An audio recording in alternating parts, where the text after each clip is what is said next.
I'm Maserati E. I'm Chris Redlitz. Welcome to The Last Mile Radio. We're paving the road to success. No lie, I've been on a mission for a while. Finally, I see the last mile. I've been on a mission for a while. Oh yeah. What do you think? I'm speechless. I'm speechless. And that, that's rare for me. Yeah. I'm speechless. I think it's been to get crazy right now.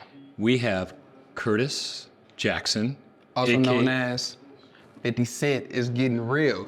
So he joined us sort of unexpectedly here at Putnamville Prison. At Putnamville Prison, out of all places, 50 Cent really showed up, man. Presence is priceless, and he came and blessed us with his presence. That is incredible. So we're going to share that conversation, and then we'll talk afterwards. But we're going to share that conversation with 50 Cent here at Putnamville Prison in Indiana on Sirius XM. Absolutely. Stay tuned. You're not going to want to miss this. So this is a really unexpected pleasure to have you here with us, and to have you come in the classroom and talk to the guys was really inspirational. What was that like for you? I mean, when you walked in and I don't know what your previous, perception was going to be, but how did you feel walking in? It felt good, man. It felt good. Like this project, I'm already aware of Last Mile, and the success rate of it speaks for itself. I think when you provide an opportunity to actually correct people while in correction, like give them an opportunity to learn things that allow them to function. I've seen people come home from jail and not know how to use the telephone. Like, you know what I mean? Like it just makes it so awkward re-entering society that they revert back to the things that they've already known, because that's the only place that's comfortable for them. Like if you said, I think this is the kind of adjustment that would allow some of them to potentially be more successful or have more information than the people out in the free world, because they have less distractions and more hours in the day.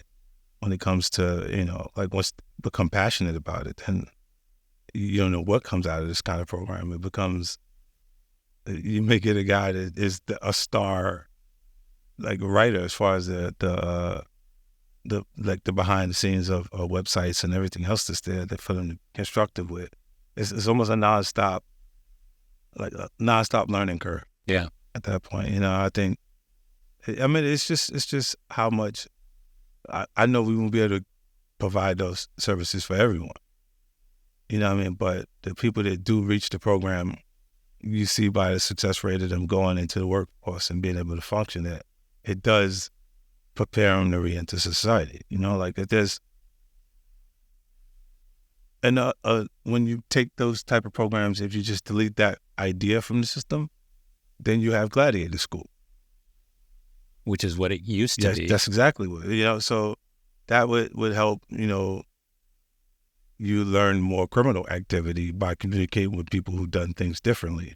And you saw one of the guys said to you right directly just a few minutes ago, he was prepared to go back to his old ways until he found his passion here, and now he's redirected. Right. It's exactly what you're talking about. No, it is, yeah. And it's real. Like, it's just when you don't have the information, when you're talking to someone else and all they're telling you is why they're here, or the information that they have, this would be like if the fraud, or if even the person down real estate, they'll be talking about real estate, and you'd understand it if the person was your monkey after a while. Right.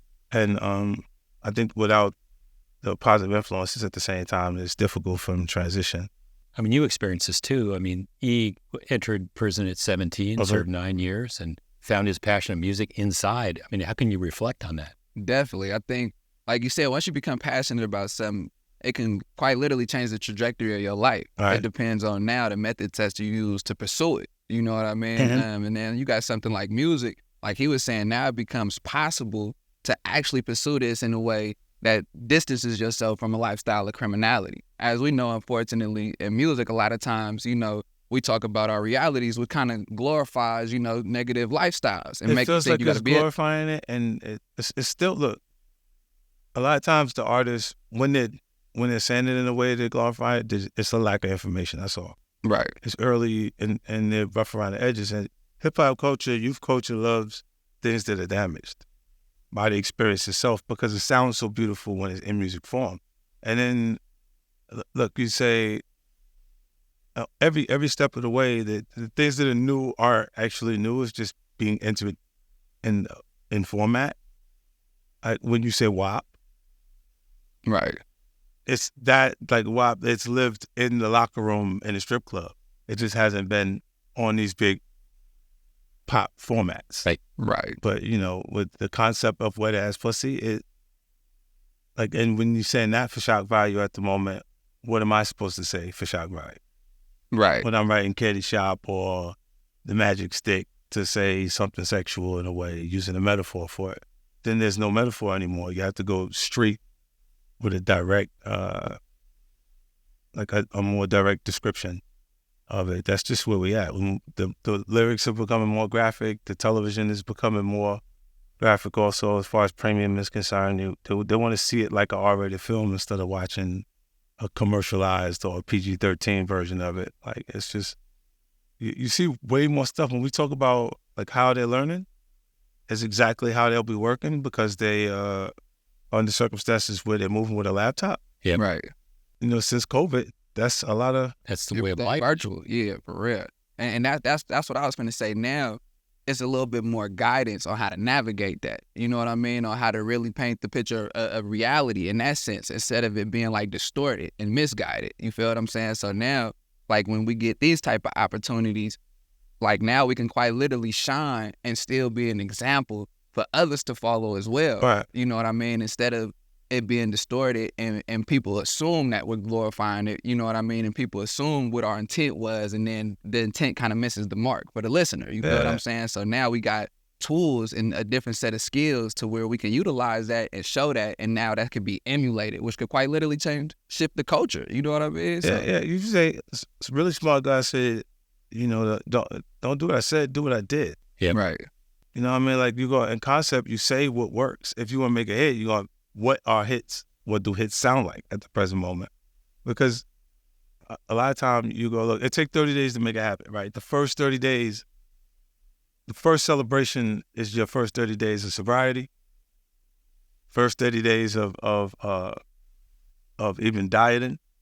Each one of those points, they would look at it and say, this is the point where now you're coasting, you got it, right? And the time period that it takes to make habits when you are constantly saying stuff, the same things over and over. Like you're saying musically, you're saying this to yourself while you're saying it to other people over and over and over. It makes you start to feel like what you said, what you came up with, instead of who you are.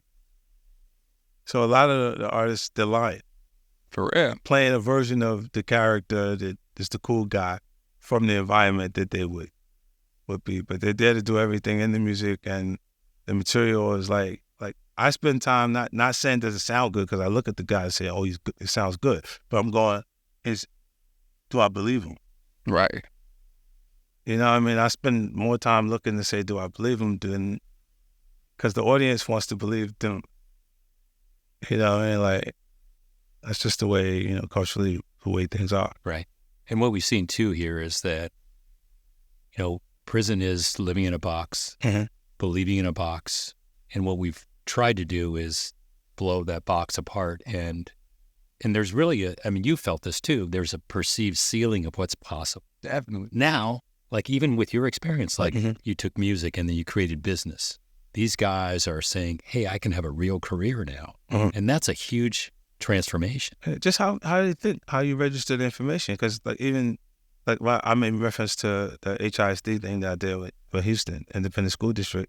There's, when the kids when the idea is to go work to earn money to support their idea, it's so much easier for them to make that transition than it is to just go to work at a local spot, because they need a bigger idea. Right. Than the entry-level job position that's right there. Once you give them that, and they look at it like, I'm hustling so I could get the money that I got to get so I could do this. And I think that's the way to get them motivated early. Definitely. You know, Definitely. I think another sense of motivation too, right, So again, I did 9 years in prison. And one thing I say all the time is presence is priceless. So when you got somebody of your stature coming with your presence, you know what I mean? I think that gives a different sense of validation from being acknowledged in that way. You know what I mean? And that's extremely motivating, like to a whole nother extent. Yeah, Like they'll never forget this day. for real. Like I know what it's like, man, to feel like you isolated and to feel like you quite literally don't even belong in society no more. Like you begin to lose like a sense of your humanity. So like that becomes restored. And I'm curious to know, man, like, why is that important to you? You know, what fuels your willingness to be present in these moments? Well, you know, I don't think, look, anybody who has a long enough career has peaks and valleys in it, but I say when you do start thinking legacy, that you, the people that help people resonate the strongest. Definitely. You know, and it's no real sweat off my back to be here today. You know, I mean, I'm in town. So, you know, it wasn't like a trip for me to come to make the, you know. So I think, look, it's cool that if I can motivate them to do something, the right thing, yeah. I love to use my energy that way, you know what I'm saying? And each person's personal perception of you decides how powerful that is or how strong that is, you know, so. Yeah, it's I come from a different background. I run a venture capital firm, which doesn't qualify me to run a prison program. But when you lean in and you understand, and for us, for Beverly and for me, this wasn't a plan.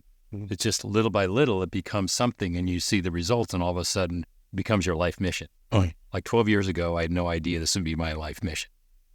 But like you get exposed to stuff, you see the reality, like with the kids program you're doing, that's just going to grow based on the result. No, and you affect them in the early stages. Like at that, they're high school students. At that point your idle time is the devil's time. Yeah. Because that's when they're mischievous and they get into stuff. And when you see kids come to school and they go, well, I wasn't feeling good, so I didn't make it to school, but he made it to the program. Yeah. That's deep. Yeah. That's deep. You know, and I'm going, so how you have perfect attendance at the program and you miss school? Right. It's because it's their idea that they're working on when they're in the after school program. That's kind of the basis of entrepreneurship, right? You work on what you want to work on. What you want to work on. So that at that point, they're going, yo, I wasn't feeling good, so I didn't go to school, but you showed up to the program after. Like, it's interesting that is the, you know, I think once you help them develop that idea, that they're willing to work or to sacrifice to make it happen. It's just because it's their idea. Yeah. Definitely. And that's super important to start there. So they don't got to be like me, 17 on my way to prison and then learn the lesson. You feel what I'm saying? Like that quite literally that's a way to quite literally corrode the school to prison pipeline. Bro, you said Oakland. Yeah. Right? Oakland, New York City, LA, California, all the influences are there. Yep. Definitely. You can have major positive influences. The negative influences are there also, and you have an opportunity to move into those directions faster. So the shit becomes more extreme. For sure. And that's everybody. In those major cities, like New York, the people are actually on top of people, stacked on top. Exactly. Same squares like the jail. You know what I'm saying? And they learn to not. It's oppressive already. Right. They learn to not kind of not to fuck with you, like not to communicate with you like that. Like mind your business. It's the major thing, like in the city, people flying past each other, not actually communicating. In the southern markets, when I get to Houston, the difference is they talk to you. Like the southern hospitality, that energy that's there, that it is real. Yeah, it doesn't live in New York, that thing. That's a major difference from the two experiences as they look. And either they're going to say something to you or they'll just say, hey, good morning, or like basics to New York City, they're just like, what? I don't know you, man. Get the fuck away from me. Because I don't know you. I don't know what you up to. And you might be up to some shit because, look, even the choice of clothing, by having the hood on, they would be judgmental to that. Absolutely. Because it's anything you choose is athletic inspired. They look at that and say that the guy that got in trouble had the shirt on. Right. Several times prior to. You see what I'm saying? So it's a pattern created. Right. If you put the tie on, you put the suit on, you don't look like the guy that came for they've been involved in any of that stuff. You look like business, like that. Represents business to me. Now, Yayo and the guys I grew up with, they associate suits with funerals. Wow. Associated with a wake and court dates, those different things. So I don't like, they'll go, no, you do it. So I'll be the only one in the suit, and they'll be in the same athletic, inspired clothing that we grew up wearing. Yeah, that's deep. Just their comfort zone is just that.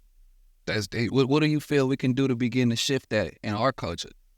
No, I think, look, it's just you making the choice to do it at points. Because people are, look, when we look good, we feel good. Right, 100%. Right? So there's a point where physical things connect to your emotion. Yeah. Right? Sometimes you might even not decide to dress it, but because your wife looks great. Right, you gotta match her fly. You gotta match her Right, fly. yeah, you like, look at that. Look, that's mine. That's my way. Out the floor. I did good, right? I did good. But that's the way, like, we do it in different ways. Like, because I think it's the same thing in a different fashion at the point. Well, we really appreciate you taking the time to do this so much. It's cool. Yes. And we are back. We are back right here on the Last Mile Radio on Sirius XM.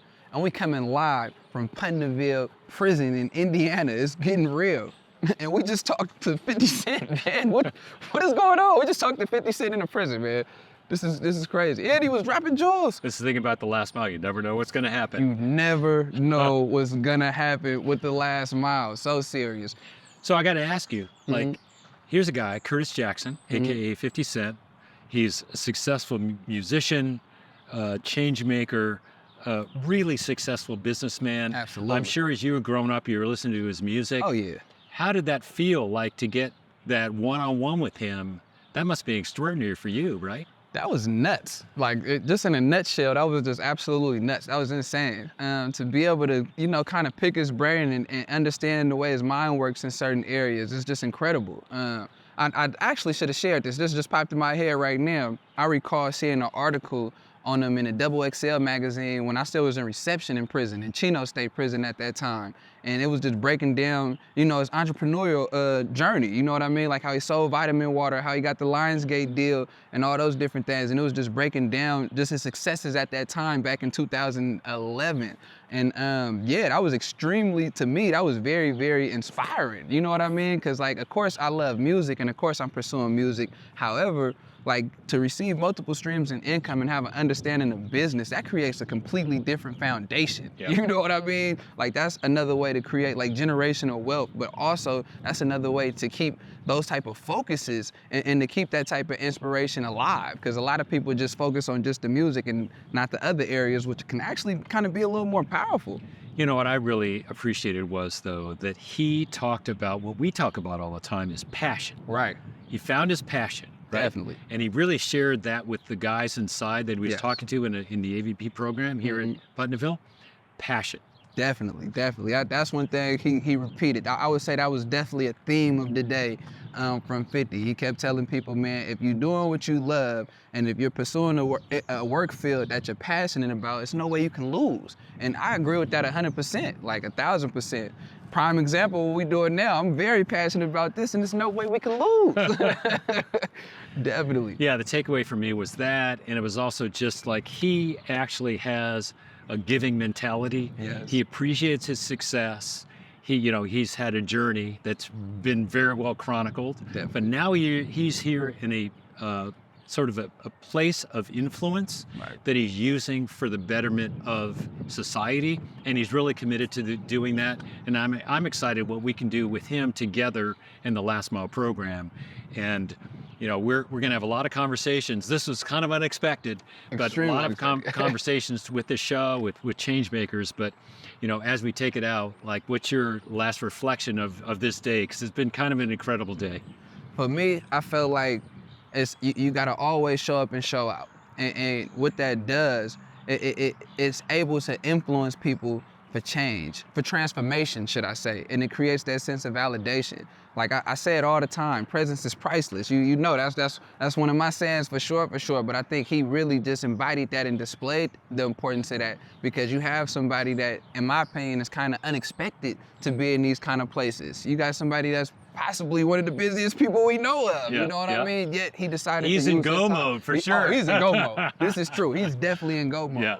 But to use his time to be here out of all places and to offer his presence to motivate others and inspire others as well as teach others. He was dropping jewels on many different things. You know what I mean? So like, to me, that shows a lot. And that's something that I definitely would like to do and plan to do, and how I like to look at myself and the way that I'm moving. So I definitely think that was a big takeaway for myself, and that kind of like confirmed the power of that. You know what I mean? For me, for sure. Yeah. What about you? What was one of your takeaways for today? Yeah, I think so. I think he was really sort of thoughtful, and he's thinking about the future. I mean, he really is. We talked in the hallway about, his real, he's thankful for the success he's had, but he really wants to lean into how he can be, a change agent in the future. And it was really cool to have that conversation with him, because, I didn't really know him before this, but now I feel like I know at least the path that he's on, and hopefully we're going to have a lot of conversations with him in the future. Definitely. I think we definitely have to have a conversation with him about corroding the school-to-prison pipeline. That's it. Because he's definitely already doing that. Yeah. That's incredible. Yeah. But it was an incredible day today, Chris. Yeah, all around, man. Yeah. It was an incredible day today. Yeah. Definitely. But with that, it's about that time. And you know what time it is. I got to give you your flowers. Chris, you know I got to give you your flowers, man. Always showing up and showing out. Again, presence is priceless, and your presence is always felt, man. And again, energy can't be fake because it's felt. Energy can't be fake because it's felt. And I always feel how genuine you are. I always feel how passionate you are. And that's extremely motivating. And you breaking the mold, man. So I got to give you your flowers, Thanks, man. I appreciate it, and back at you. Absolutely. I'm going to receive that. And I also got to give you your flowers for tuning in. You know what I mean? Again, presence is priceless. So thank you for blessing us with your presence and tuning in, listening to us, soaking up this game with us. And also, we would love to hear from you. Definitely tap in. And you can tap in with us at thelastmileradio.org. Or you can listen to this show or any show on the Sirius XM app. Absolutely. And I'm Maserati E. I'm Chris Redlitz. And this is The Last Mile Radio on Sirius XM. Yeah. No lie, I've been on a mission for a while. Finally I see the last mile. I've been on a mission for a while. Finally